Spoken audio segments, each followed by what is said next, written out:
Chapter 28. Now, only 3 days before the start of their mission, Rex and Rory sit on the porch of the VIP quarters enjoying a beer when a government car pulls up.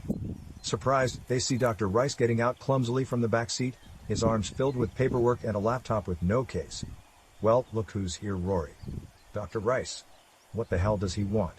More blood? I don't know, Rex responds with a chuckle. But he's walking this way. Yeah, with that walk.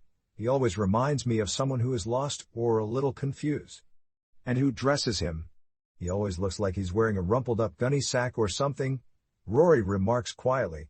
I think the word you are looking for is disheveled. Dr. Rice. What a surprise this is, Rex yells out as Dr. Rice shuffles up the cobblestone walkway. Gentlemen, once again, I have the pleasure of meeting with you in person. It truly is a pleasure for me. Truly a pleasure. You're not here to get more blood, are you, Doctor? Rory asks with a discerning smile. Oh no. Not this time, Commander. Maybe a little later, he says with a sideways look and doing his best to be funny. Actually, I'm here for tomorrow's briefing that will be made to all of the WEA command representatives. I'll be presenting the entire plan to Steel. Forgive me. I mean, commandeer the alien ship? I did think it would be prudent to ask your opinions regarding the plan so that any changes could be made promptly and prior to tomorrow's meeting. So if you will forgive me, gentlemen, I hope you do not mind my arriving unannounced like this. Not a problem, Doc. Fire away. Happy to help and we are all ears. Can I get you a beer? Oh no. No thank you. I never touch alcohol. My associates tell me that I'm crazy enough as it is and thus any alcoholic beverage consumed would not be good, he says jokingly. Now, where was I? Oh yes. I'm also here to watch the test firing tomorrow of the bearing gun. This weapon has amazing capabilities and I feel comfortable knowing that you will now have a devastating, defensive weapon on board the shuttle. Did you know that a titanium projectile fired by the bearing gun will reach a speed of 3,200 miles per hour? We have you covered, gentlemen, just like I said we would. And you should feel good about that. Our team has left no stone unturned in devising a plan to aid you in this mission. No stone unturned. Good to hear, Doctor, Rex replies, his head nodding in approval. You know, Doctor, this weapon sounds amazing, but honestly, I'm most interested in hearing about the plan your think tank has devised and how it is going to keep Rex and I alive. Quite right, Commander Scott. I can certainly understand your need to know that crucial piece, so let's get down to the crux of the matter. Of course, this entire plan is entirely predicated on the aliens docking with the space station, and you will once again lure them into docking with the ISS by sending out communications from the comm line.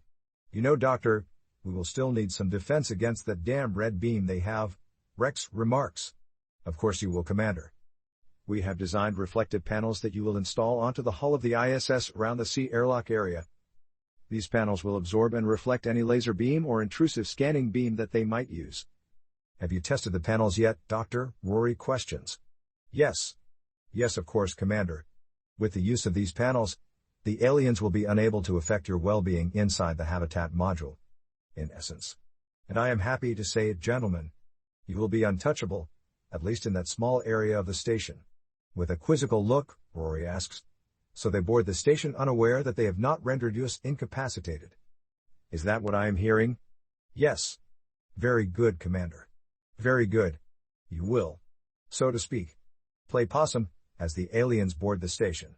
You will have your signal jammers on, you will secure your oxygen masks, discharge a canister of nerve gas, knocking the aliens unconscious and then cross the boarding tube to gas the docked alien ship's crew as well. After disarming the ship's crew, you will fly their ship back to Earth. Very simple. Very simple indeed. Simple? And what if we cannot fly their ship? Well, Commander, how difficult could it be? You will certainly be able to practice up there for a while to get the hang of it, wouldn't you think? There's really not too much to collide with, I suppose. Chuckling at his matter-of-fact answer, Rex and Rory agree. Also, you will have sidearms just in case the nerve gas fails to work on the aliens. It's all very simple and should work with no issues. The plan, I mean. With a look of concern, Rex asks Dr. Rice, how do you know that the nerve gas will even work on the nervous systems of the aliens?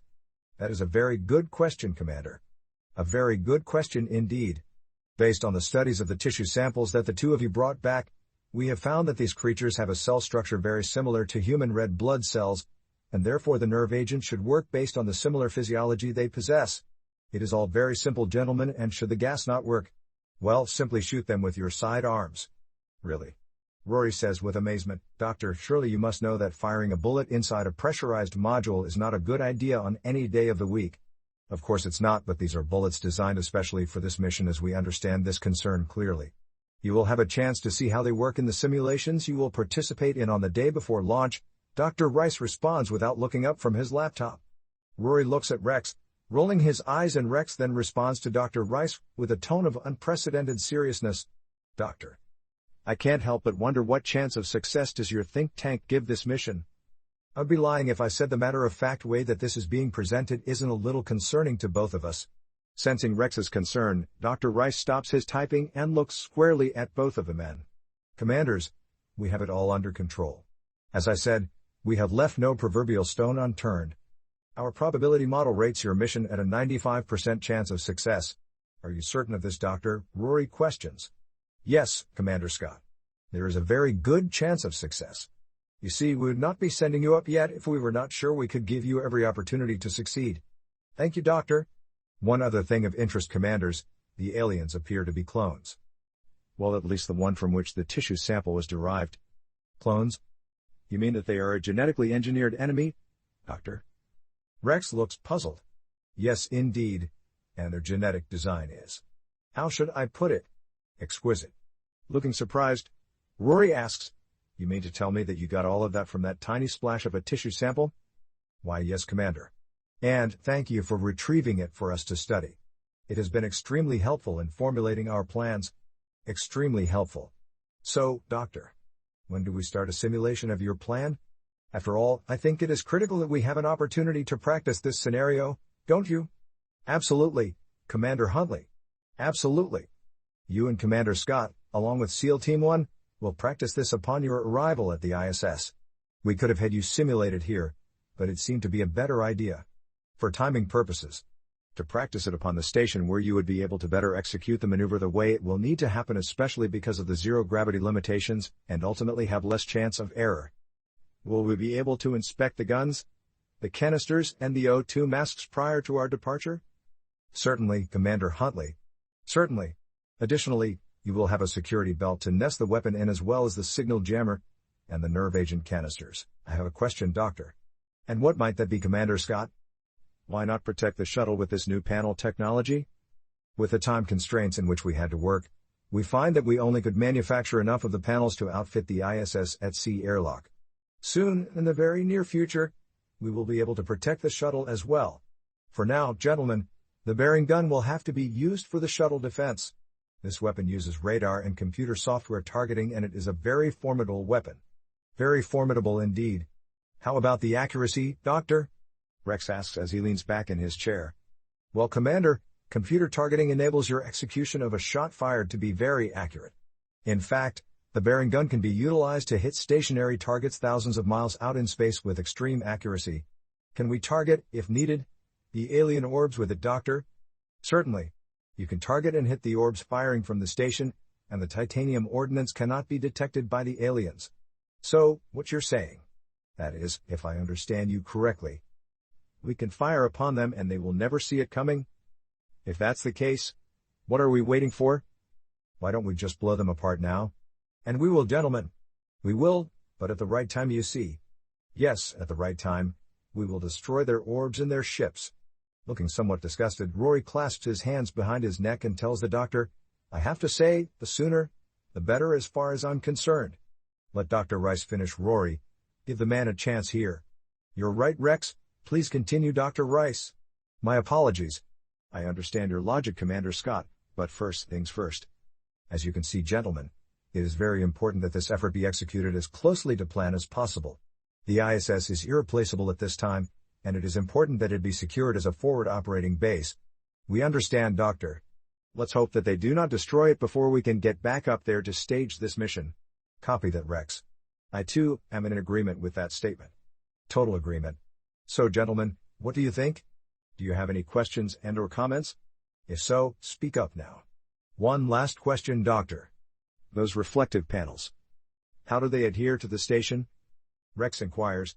Multiple adhesive squares in the flexible panels can be easily cut and shaped to fit as needed. Like I said, gentlemen, We have worked diligently to think of everything that might be needed for this mission. Weah has indicated that this mission must meet with success, and therefore we have looked at this endeavor from every angle to give you the best chance for success. Weah Command desires the alien technology and considers it to be a very strategic piece in the overall scheme to win the bigger battle that could take place. Futuristically speaking, of course. If that's the case, who defends the space station once we leave?